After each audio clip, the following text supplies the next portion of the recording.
Boche style ഇപ്പൊ നമ്മൾ കാണുന്ന ഇത് എത്രയോ വർഷങ്ങളായിട്ട് ഇപ്പൊ ഈ ഒരു ബോച്ചെ സ്റ്റൈൽ, ഈ ഒരു യുണീക് സ്റ്റൈലും ഇതും ബോച്ചയുടെ തന്നെ ഒരു ഓൺ ക്രിയേഷൻ ആണോ? ഇങ്ങനെ ഒരു ഇതെന്റെ ക്രിയേഷൻ അല്ല, ഇതെന്റെ ഗ്രാൻഡ് ഫാദർ ഒക്കെ ഉപയോഗിച്ചിരുന്ന ഡ്രസ്സാണ്. പഴയ കാലത്ത് ഇതൊക്കെ മുണ്ട്, അതെ, അതിങ്ങനെ ചെയ്യണം എന്നൊക്കെ ഒരു തോന്നിയത് വെക്കി അല്ല. അതിപ്പോ എനിക്ക് ഐഡിയ വന്നത് ഗ്രാൻഡ് ഫാദർ യൂസ് ചെയ്തിരുന്ന ആയതുകൊണ്ട് പുള്ളിയായിട്ടുള്ള ഒരു അടുപ്പം.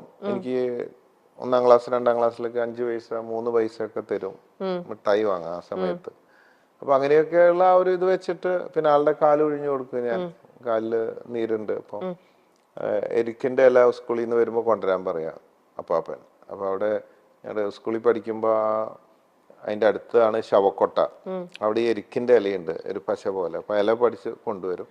അത് ഇട്ടിട്ടാണ് കുഴമ്പ് എന്തോ ഉണ്ടാക്കുക അമ്മ. എന്നിട്ട് അത് കാലുമിട്ട് ഒഴിഞ്ഞു കൊടുക്കണ പണി. അപ്പൊ 5 പൈസ 3 പൈസ തരും. അപ്പൊ അങ്ങനെയൊക്കെ ഒരു പഴയ കാലത്തെ ഓർമ്മകളും ബന്ധങ്ങളും ഒക്കെ നമുക്ക് വാല്യൂ ആണല്ലോ. മനുഷ്യ സ്നേഹം, ബന്ധം. എനിക്ക് ആരോടെങ്കിലും ഇഷ്ടപ്പെട്ട് കഴിഞ്ഞാൽ അതിപ്പോ ഗ്രാൻഡ് ഫാദറാണ്, അല്ലെ ഇപ്പോൾ ആരോട് ഇഷ്ടം വന്നാലും നമുക്ക് ആത്മാർത്ഥമായിട്ട് അതൊരു ഇതാണ്. അയാളെ നമ്മൾ ഇമിറ്റേറ്റ് ചെയ്തു പോകും. എനിക്ക് വളരെ ഇഷ്ടമുള്ള ആൾക്കാര് ഞാൻ അറിയാതെ അയാളുടെ സ്റ്റൈലിൽ സംസാരിക്കുക, പുറത്തല്ല, ഒറ്റയ്ക്ക് അല്ലെങ്കിൽ അതേപോലെയൊക്കെ ഇങ്ങനെ ചിന്തിക്കും. അയാളിൽ ഒരാളായിട്ട് മാറും ഞാൻ. അപ്പൊ ഞാനിത് ഡ്രസ് ഇട്ടിട്ട് കണ്ണാടിയിൽ നോക്കും. എന്നിട്ട് ഞാൻ ഇനാശു അപ്പാപ്പൻ എന്നാ പറയാ. ഇനാശു അപ്പാപ്പനായിട്ട് ഞാൻ നോക്കാം, ഗ്രാൻഡ് ഫാദർ. എന്നിട്ട് ഞാൻ തന്നെ എടാ ഞാൻ ഇനാശു ആണ്. അങ്ങനെയൊക്കെയുള്ള കുറെ ഇതൊക്കെ ഉണ്ടല്ലോ. അത് ഇഷ്ടമുള്ളവരെ ഇമിറ്റേറ്റ് ചെയ്യുക, അവരെ കുറിച്ച് ആലോചിക്കുക, ചിന്തിക്കുക, അങ്ങനെയൊക്കെയാണ് ഇത് തുടങ്ങിയത്. ഇടയ്ക്കൊക്കെ ഇടാറുള്ളായിരുന്നു, പിന്നെ ഇട്ടിട്ട് അത് അങ്ങോട്ട് സെറ്റായി. പിന്നെ ആൾക്കാർ അത് സ്വീകരിച്ച് നമുക്കൊരു യൂണിഫോം തന്നു. ഇനിയിപ്പോ മാറാനും പറ്റാത്തൊരു ഇതാണ്. ഇല്ല, ഒരിക്കലും ഇല്ല. എല്ലാ ഡിസ്കോ ഡാൻസിനോ അതോ ഫോറിനിൽ തണുപ്പൊക്കെ ഉണ്ടെങ്കിൽ അങ്ങനെയൊക്കെ പോകുമ്പോൾ, യാത്ര ചെയ്യുമ്പോൾ ഫ്ലൈറ്റിൽ അങ്ങനെയൊക്കെ ഉണ്ടാവുമ്പേ ഉള്ളൂ. അതർവൈസ് ഇപ്പൊ ഇത് സെറ്റാണ്. ഈ ടൈറ്റ് ആയിട്ടുള്ള ഒക്കെ ഇടുമ്പോ എനിക്ക് ഭയങ്കര കംഫർട്ട് ഇല്ല. നമുക്ക് ഇനി ഒരു വീഡിയോ കോളിലേക്ക് നോക്കാം.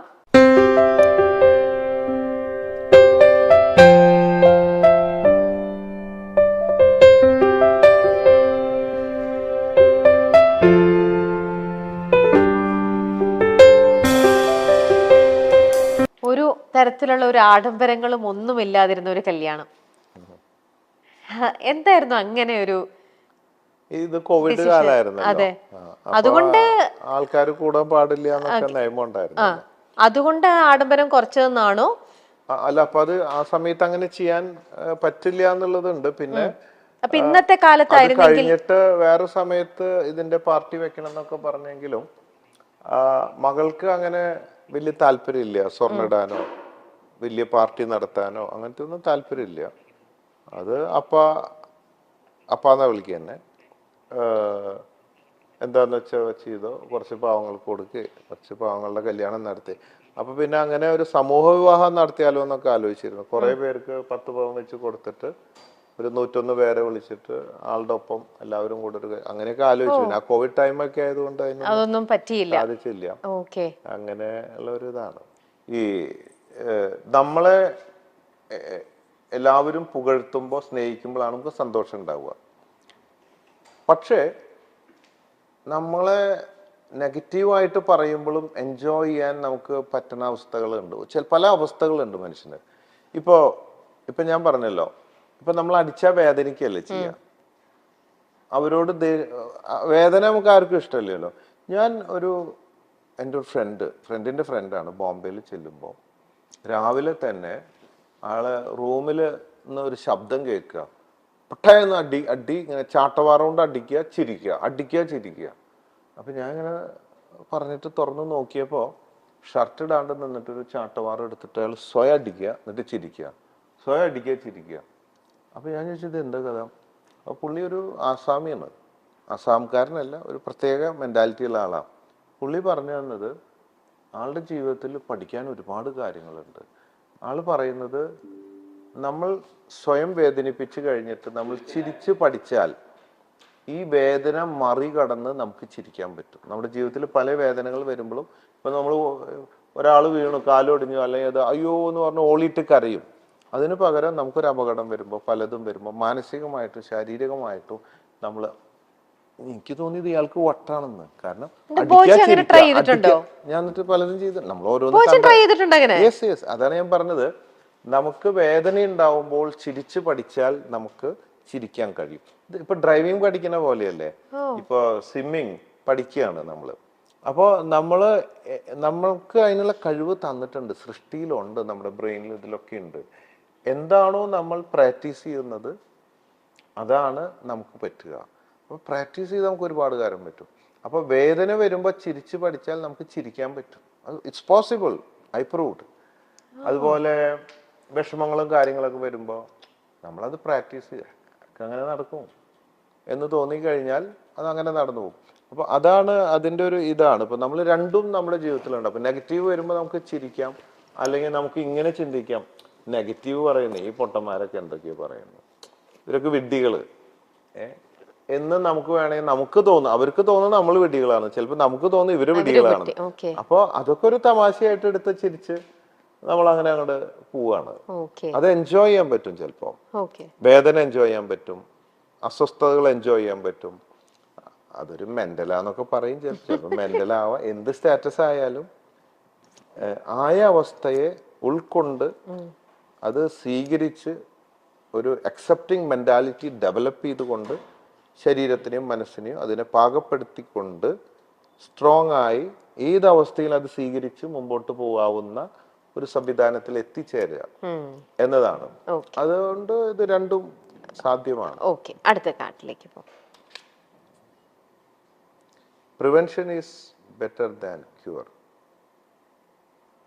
അങ്ങനെയാണോ തോന്നുന്നത്? പ്രിവെൻഷൻ നല്ലതാണ് എന്നോർത്തിട്ട് അങ്ങനെയാണെങ്കിൽ പിന്നെ ക്യൂർ ചെയ്യേണ്ട ആവശ്യമില്ലല്ലോ. എല്ലാവർക്കും പ്രിവെൻഷൻ എടുത്തോടെ എന്ന് പറഞ്ഞ അവിടെ എനിക്ക് തോന്നണ അത് നല്ലതാണെങ്കിൽ ഇതൊന്നും സാധ്യമാവില്ല. അപ്പൊ എനിക്ക് തോന്നണ ഞാൻ കല്യാണം കഴിഞ്ഞിട്ട് 8 മാസമായപ്പോഴേക്കും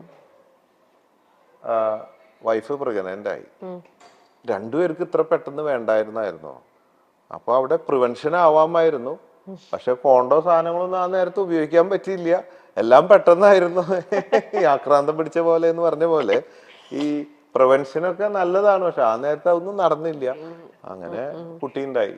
അതാണ് അങ്ങനെയൊക്കെ ഉണ്ടാവുന്നത്. ഇത് പറയാം, പക്ഷെ എപ്പോഴും പ്രിവെൻഷൻ ഉണ്ടാവണം നല്ല ആഗ്രഹങ്ങളാണ്. നടക്കില്ല, ചിലപ്പോ നടക്കും. അങ്ങനെയൊക്കെയാണ്. അടുത്തത് സ്പോയിൽഡ് റിലേഷൻഷിപ്സ്. അങ്ങനെ ഉണ്ടായിട്ടുണ്ടോ? ഉണ്ടായിട്ടുണ്ട്, അങ്ങനെ ഉണ്ടായിട്ടുണ്ട്. ഒരുപാട് ഫ്രണ്ട്ഷിപ്പ് വേണമെന്ന് വെച്ചിട്ടല്ല, അങ്ങനെ ആയിട്ടുണ്ട്. പിന്നീട് തോന്നിയാവോ അങ്ങനെ ആയിപ്പോയല്ലോ എന്നൊക്കെ. മനുഷ്യരല്ലേ, തെറ്റുകൾ പറ്റാത്തവരില്ലല്ലോ. ഓക്കെ. അങ്ങനെയാണെങ്കിൽ ഈ ഇപ്പൊ റിലേഷൻഷിപ്പിനെ കുറിച്ച് ചോദിക്കഴിഞ്ഞാൽ ഇപ്പം കൂടുതൽ എല്ലാവരും ലിവിങ് ടുഗെദർ ഒക്കെ പ്രിഫർ ചെയ്യുന്ന ആൾക്കാരുണ്ട്. ബോയ്ച്ചയ്ക്ക് അങ്ങനെയുള്ള അതിനോടുള്ള ഒരു അഭിപ്രായം എന്തായിരിക്കും? നല്ലതാണ്, വളരെ നല്ലതാണ്. നമ്മുടെ ഈ കല്യാണം സമ്പ്രദായങ്ങളൊക്കെ അതൊക്കെ എന്നെ സംബന്ധിച്ച് അത് ശരിയായ ഒരു രീതിയായിട്ട് തോന്നുന്നില്ല. പിന്നെ സൊസൈറ്റിയാണ്, മതങ്ങളും കാര്യങ്ങളും അവരവരുടെ കൾച്ചറുണ്ട്, അവരവരുടെ കംഫർട്ട്, സൊസൈറ്റി അവരുടെ ജീവിതത്തിന് തെറ്റൊന്നുമില്ല അവരവരുടെ ഇഷ്ടത്തിനനുസരിച്ച്. പക്ഷെ അതൊക്കെ മേലെ നമ്മൾ അതൊക്കെ വിട്ടിട്ട് ചിന്തിക്കുകയാണെങ്കിൽ ഈ കല്യാണം കഴിച്ച് ജീവിക്കുമ്പോൾ നമുക്കൊരു ലൈസൻസ് കിട്ടിയ പോലെയാണ്. ഇത് നമ്മുടെ ആയി, നമുക്ക് ലൈസൻസായി. അടിമ എന്നർത്ഥമില്ല, എങ്കിലും എന്തൊക്കെ പറഞ്ഞാലും ആണും പെണ്ണും സമത്വം എന്നൊക്കെ പറഞ്ഞാലും അക്കാര്യത്തിൽ ആണുങ്ങളോട് ഒരു വ്യത്യസ്ത അഭിപ്രായമാണ് എനിക്കുള്ളത്. പെണ്ണുങ്ങളെ അവരുടെ താഴെ തന്നെയാണ് നിർത്തി. എല്ലാവരും അല്ലെങ്കിലും 99% അതൊക്കെ തന്നെയാണ്. അതായത് ഇപ്പൊ നമ്മള് ഒരു കാപ്പി ഉണ്ടാക്കി കൊണ്ടടി എന്ന് പറയും. ഭാര്യ ഒരു കാപ്പി ഉണ്ടാക്കി കൊണ്ടുവരാ എന്ന് പറയല് കുറവായിരിക്കും. അങ്ങനെ പറഞ്ഞാലത്തെ അവസ്ഥ സ്നേഹത്തിൽ പറഞ്ഞിട്ട് കൊടുക്കും എന്നും പറയാൻ പറ്റുമോ? അപ്പൊ എന്ന് പറഞ്ഞ പോലെ ഓരോ ഭാഗത്തും അത് ഞാൻ തർക്കിക്കുമ്പോ ഞാൻ ജയിക്കാൻ വേണ്ടിയിട്ട് ഭാര്യയോട് പറയും, അത് ആണിന്റെ താഴെ തന്നെയാണ് പെണ്ണ്, കെടുക്കുമ്പോഴും നീ അടിയിൽ തന്നെയല്ലേ എന്ന് ചോദിക്കും. അതുകൊണ്ട് ആണിന്റെ താഴെയാണ് പെണ്ണ് എന്നൊക്കെ പറയും നമ്മൾ ജയിക്കാൻ വേണ്ടി. പക്ഷെ ആത്മാർത്ഥമായിട്ട് ചിന്തിക്കുമ്പോൾ ശരിക്കും സമത്വം വേണം. സൃഷ്ടി ഒക്കെ ആണ് പെണ്ണ് ആയി എന്നുള്ളത് കൊണ്ട്. അതുകൊണ്ട് ഇത് ഓക്കെ. ആ വേറൊന്നും ഞാൻ കേട്ടിട്ടുണ്ട്, അതായത് നമ്മൾ ബോച്ചയുടെ പറഞ്ഞു അടുത്ത് വന്നതില്, നമ്മൾ ലിവിങ് ടുഗെദറിനെ കുറിച്ച് എന്നതുകൊണ്ട് തന്നെ ചോദിക്കുകയായിരുന്നു. ലിവിങ് ടുഗദർ ആവുമ്പോ ലൈസൻസ് ഇല്ല, രണ്ടുപേരും ഈക്വലാ. ആർക്ക് വേണേ ഇട്ടിട്ട് ആരെ വേണേ ഇട്ടിട്ട് പോവാം എപ്പോ വേണമെങ്കിലും. അപ്പൊ ഈക്വൽ സ്റ്റാറ്റസ് മാത്രമല്ല, എപ്പോഴും ബോയ് ഫ്രണ്ട് ഗേൾ ഫ്രണ്ട് എന്നുള്ളൊരു ഫീലിംഗ് ഉണ്ടാവും. പുതുമ നഷ്ടപ്പെടില്ല, എന്ന് ഹണിമൂണാ. മറ്റേ ലൈസൻസ് കിട്ടിയിട്ട് വണ്ടി ഓടിക്കുന്നതും ആ ഒരു ഇതുണ്ടല്ലോ, അപ്പൊ അതിന് വലിയ ത്രില്ല് അങ്ങനെ കുറഞ്ഞു വരും. ഇതെന്നും അപ്പൊ ബോച്ചയുടെ ലൈഫിൽ ആവുമ്പോ ഗേൾ ഫ്രണ്ട് എന്ന് പറയാൻ പറ്റില്ലല്ലോ. ബോച്ചയുടെ വൈഫ് ഇത് കാണുന്നുണ്ടാവില്ലേ? അപ്പൊ ബോച്ചയുടെ ലൈഫിലും പറയുന്നോണ്ട് എന്താണല്ലേ? പക്ഷെ എന്നാലും അവളെ ഗേൾ ഫ്രണ്ട് ആക്കാറുണ്ട് ഇടയ്ക്ക് മാത്രം. മറ്റേത് എന്നും ഗേൾ ഫ്രണ്ടും ബോയ് ഫ്രണ്ടാ, ലൈസൻസ് ഇല്ലല്ലോ. കട്ട് തിന്നുമ്പോ ഒരു സുഖമുണ്ട്, ഒരു മറവ് ഉണ്ടാവുമ്പോ, അത് എത്രയായാലും അതിന്റെ ഒരു സുഖം വേറെ. അപ്പൊ അങ്ങനെ കട്ട് തിന്നിട്ടുണ്ടെന്നാണോ പറയുന്നത്? പിന്നെ എന്താ, ഞാൻ സത്യം പറയുന്ന ആളല്ലേ. അപ്പൊ അതുകൊണ്ടാണ് അതിന്റെ ആ ഒരു സുഖം മനസ്സിലായത്. പൊതുവേ അപ്പൊ അങ്ങനെയാണെങ്കിൽ ഞാൻ വേറൊന്ന് ഇങ്ങനെ പറഞ്ഞുകൊണ്ട് ചോദിക്കാണ്, ഇത്ര ഫ്രീ ആയിട്ട് ആൻസർ ചെയ്യുന്നോണ്ട് തന്നെ, ഒരു വിവാഹിതനാണ്. അപ്പം ഇങ്ങനെ ഇരിക്കുമ്പോ തന്നെ ഇപ്പൊ കട്ട് തിന്നു എന്ന് പറയണ്ട് ബോച്ചി. അപ്പൊ അത് ഒരു നല്ല ഒരു ഇതായിട്ട് നമുക്ക് പറയാൻ പറ്റുമോ? ഞാൻ പറഞ്ഞു, ഞാൻ നല്ലത് മാത്രമല്ല, ഞാൻ തെറ്റും ചെയ്യുന്നുണ്ട്, ഞാൻ തെറ്റ് ചെയ്യാറുണ്ട്. ഞാൻ തുറന്ന് എന്റെ ഒരു ക്വാളിറ്റി, തെറ്റ് ചെയ്താൽ തുറന്ന്, ഇത്രയല്ലേ വ്യത്യാസമുള്ളൂ, ഞാൻ എല്ലാം തുറന്നു പറയുന്നു. ബാക്കിയുള്ളവരൊക്കെ കാണാൻ പറയത്ത്, അത്രയല്ലേ വ്യത്യാസമുള്ളൂ. എല്ലാവരും മനുഷ്യനും ചോരയും നീരൊക്കെ ഉള്ളവരാ, അല്ലെ മന്ദബുദ്ധി ആയിരിക്കണം. അപ്പോ അതുകൊണ്ട് എല്ലാവരും ഒന്നൊക്കെ തന്നെ, ആഗ്രഹങ്ങളില്ലാത്ത ആരൊക്കെ ഉണ്ട്. ചിലർ ഓപ്പൺ ആണ്, ചിലർ ക്ലോസ്ഡ് ആണ്, ഇത്രയുള്ള വ്യത്യാസമുള്ളൂ. എനിക്ക് ഏകമകൾക്ക് അച്ഛനൊരു സൂപ്പർ ഹീറോ തന്നെയാണ്. തന്റെ പ്രണയം ആദ്യമായി അച്ഛനോട് പറഞ്ഞപ്പോൾ മറ്റൊന്നും നോക്കാതെ സമ്മതം മൂളിയതും അന്ന ഒരു സമയത്ത് തുറന്നു പറഞ്ഞിരുന്നു. ന്യൂ ജനറേഷൻ വിവാഹം നടത്തി കോടികൾ പൊടിക്കുന്ന ചിലർക്കുള്ള മാതൃക കൂടിയായിരുന്നു സ്വർണ്ണ വ്യാപാരിയായ കോടീശ്വരനായ ബോബി ചെമ്മണ്ണൂരിന്റെ മകളുടെ വിവാഹം. ഏറ്റവും സിമ്പിൾ, മാധ്യമ ശ്രദ്ധ ഒന്നും നൽകാതെ നടത്തിയ വിവാഹത്തിന്റെ ദൃശ്യങ്ങൾ ആ സമയത്ത് വൈറലായി മാറിയിരുന്നു. തീർത്തും ലളിതമായ ചടങ്ങുകളിലൂടെയായിരുന്നു ഏക മകളുടെ വിവാഹം ബോബി ചെമ്മണ്ണൂർ നടത്തിയത്. മകളുടെ വിവാഹത്തിലും പതിവ് വേഷവിധാനത്തിൽ തന്നെയാണ് ബോബി എത്തിയത്. നിറഞ്ഞ കയ്യടിയോടെയാണ് തങ്ങളുടെ ബോച്ചിയുടെ മകളുടെ വിവാഹ വാർത്തയെ സോഷ്യൽ മീഡിയ സ്വീകരിച്ചത്. ഒരു തരി പൊന്നില്ലാതെ ചെറിയൊരു നെക്ലസ് മാത്രം അണിഞ്ഞുകൊണ്ടാണ് വിവാഹ ചടങ്ങിൽ അന്ന എത്തിയത്. തന്നോട് ഒരിക്കലും ഒന്നും ആവശ്യപ്പെടാത്ത മകളാണ് അന്നയെന്നാണ് ബോച്ചി പറഞ്ഞിട്ടുള്ളത്. മാസം 1,00,000 രൂപ മകൾക്ക് കൊടുക്കുന്ന അച്ഛനാണ് താനെന്നും അദ്ദേഹം വെളിപ്പെടുത്തിയിരുന്നു. കുഴപ്പമില്ലാത്ത ചുറ്റുപാടുകൾ ഉണ്ടെന്നാണ് ആസ്തിയെക്കുറിച്ചുള്ള ചോദ്യത്തിന് ബോച്ചിയുടെ മറുപടി. നിനക്ക് വേണമെങ്കിൽ പണിയെടുക്കണമെന്ന് മകളോട് പറഞ്ഞു കൊടുക്കുന്ന അച്ഛൻ കൂടിയാണ് അദ്ദേഹം. പണിയെടുത്താൽ ജീവിക്കാം, ബിസിനസ് വേണമെങ്കിൽ അത് ചെയ്യാം, അല്ലെങ്കിൽ അതിന്റെ ഭാഗമാകാം, അതുമല്ലെങ്കിൽ ചുമ്മാ ഇരിക്കണമെങ്കിൽ അങ്ങനെയും. ഞാൻ നിർബന്ധിക്കില്ല. ഇതുവരെയും എന്നോട് ഒരു സാധനവും മകൾ ആവശ്യപ്പെട്ടിട്ടില്ല. സ്വർണം വേണ്ട, കാശ് വേണ്ട, കാർ വേണ്ട, നെക്ലസ് വേണ്ട, അവൾക്കൊന്നും വേണ്ട.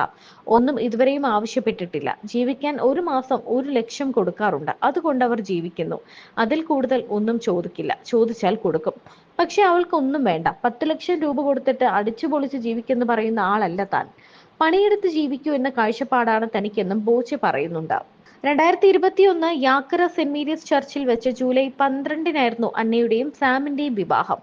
വിരലിൽ എണ്ണാവുന്നവർ മാത്രമാണ് ചടങ്ങിൽ പങ്കെടുത്തത്. കോവിഡ് കാലമായതിനാൽ എല്ലാവിധ സുരക്ഷാ മാനദണ്ഡങ്ങളും പാലിച്ചുകൊണ്ടുകൂടിയാണ് ചടങ്ങുകൾ നടന്നത്. വർഷങ്ങൾക്ക് മുൻപേ ഉണ്ടായ സൗഹൃദമാണ് പിന്നീട് പ്രണയത്തിലേക്കും വിവാഹത്തിലേക്കും എത്തിയത്.